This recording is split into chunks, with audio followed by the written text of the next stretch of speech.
Hello, everyone. Welcome back to Raw and Rare podcast. We're on our fifth episode today, and right now we have a special guest from Winnipeg, Manitoba, in Canada. Ladies and gentlemen, David Marcus in Magandang the gabi sa inyo. house. Magandang gabi, Magandang gabi sa tol. yes, salamat at welcome din magandang gabi sa mga taga-subaybay ng Raw and Rare. Okay. Karangalan ito na maging guest sa inyong programa, Pab.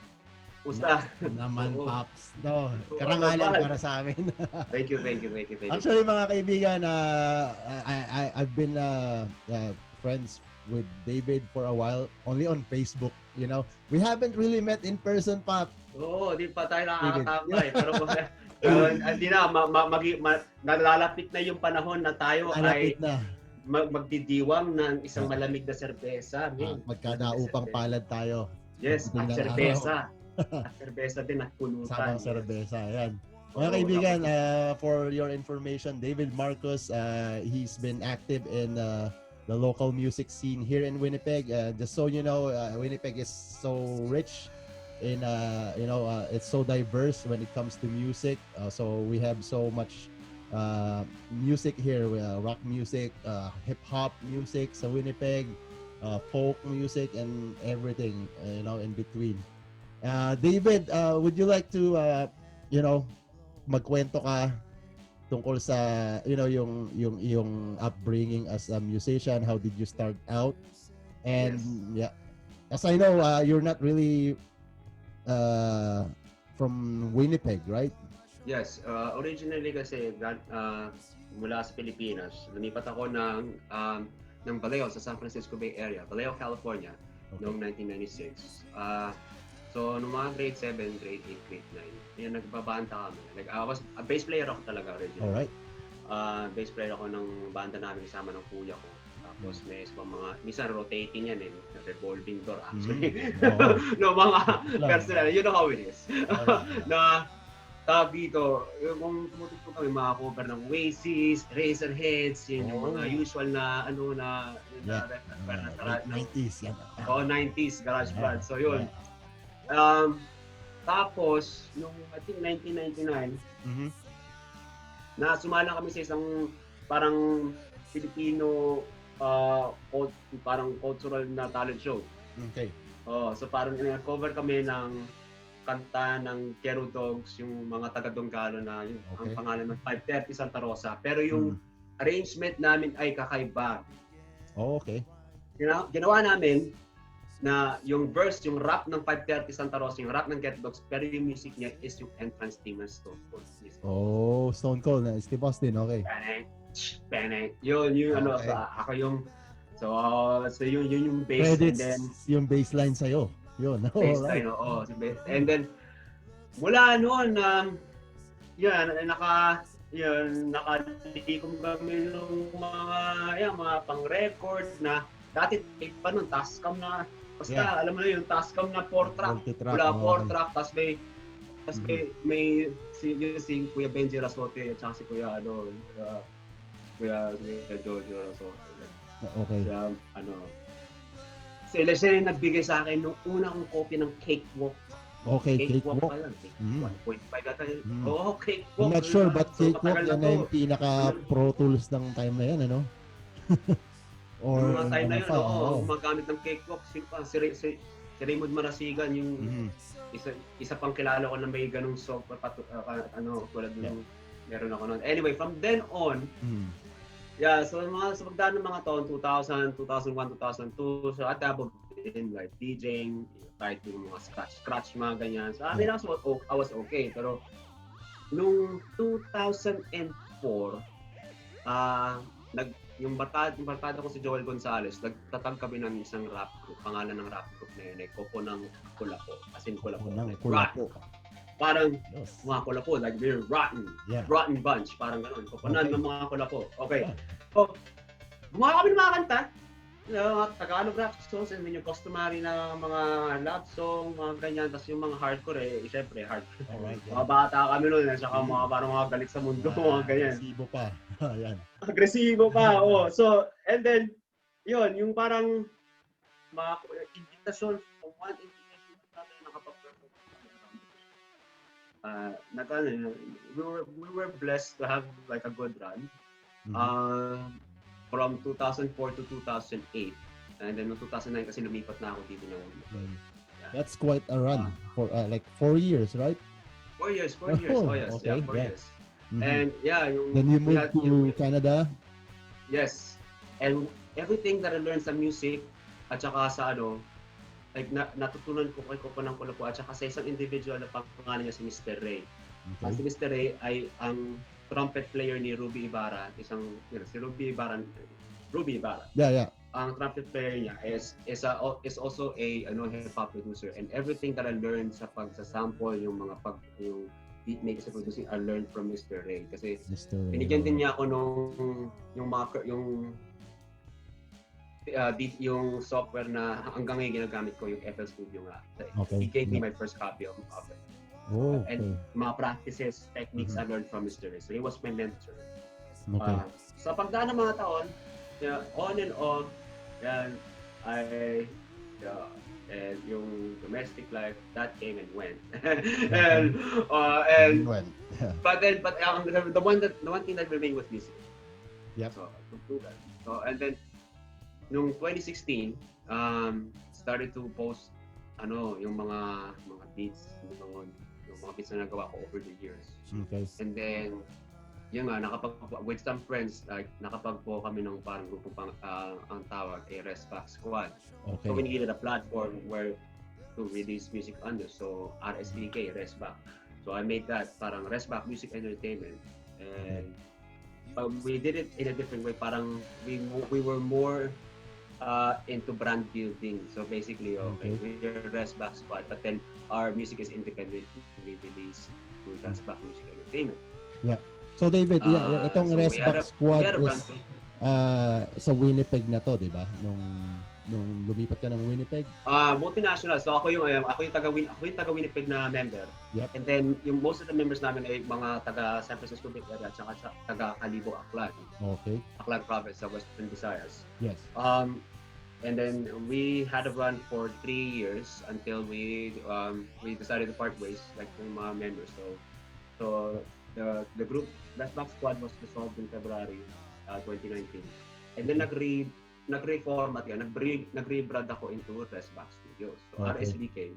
But then now it's not, it's studios kasi pinas ko yung videography, pati yung graphic design, yung mga ganyan. Mm-hmm. And from that, yun doon ako nakapag-produce. I was able to produce for other people and such. Saka yung mga video sequences, not just rappers, but then yung mga break dancers, and made logos for like mga vloggers. Yeah. Saka yung mga iba pang rap groups. So I contributed with yung mga branding, yung mga logo ng mga grupo and such. So yun yung naging ng Resback Studios. Yeah. And, so David, tell me about Resback Studios. You used to have a physical studio downtown Winnipeg, right? Yeah, that was the physical studio was Studio 1. We called it Studio 1. Okay, Studio 1. It's sa downtown, like para siyang bahay lang na it's a home setup, but I have my equipment in there. Meron akong may recording equipment. Yeah. Ngayon lumipat na ako. I still have my gear, but now I am nire-renovate ko na ito, kaya nga medyo peak yung peak yung bahay. Home base ka na. Maging home base na, tapos nire-renovate ko yung so yung sahig babaguhin, tapos maglalagay rin tayo ng soundproofing. And dito, I think by next year, ibabalik ko na yung music na ng Resback Studios. Yung Resback Music Entertainment is coming back in 2021. Oh, nice. That's good to hear. Good to hear. So ngayon parang ngayon I'm just taking it slow, and I'm nag-iipon lang ako ng parang content and pati yung mga promotional materials. Ginagawa ko na para salpak-salpak na lang para sa mga kliyente at saka para sa mga sarili kong team din. Yeah. So ayan. So the music is still playing. So tuloy-tuloy pa rin yung musika. Yeah, actually nag-shift ka lang ng sabihin na natin, hindi naman yung platform no? Ibang environment, discipline. And David, like some of our viewers might be wondering, no?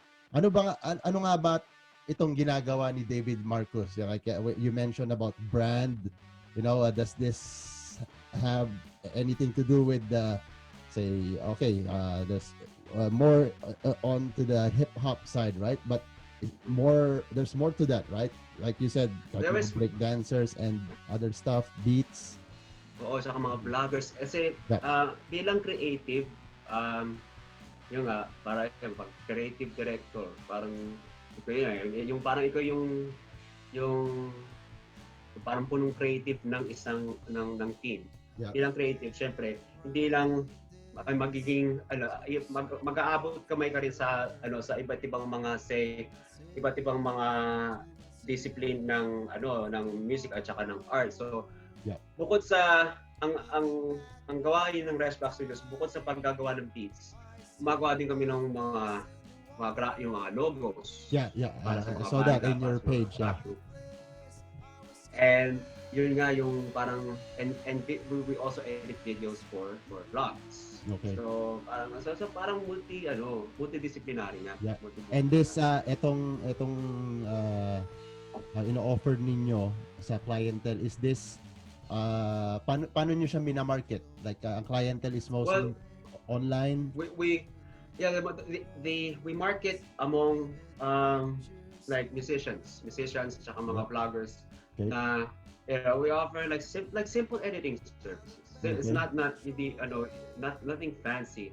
And we are the type of we're the type of studio na we cooperate with the client and we work with them with any budget. Na kung halimbawa, if you're an emerging artist, up and coming ka na artist or banda,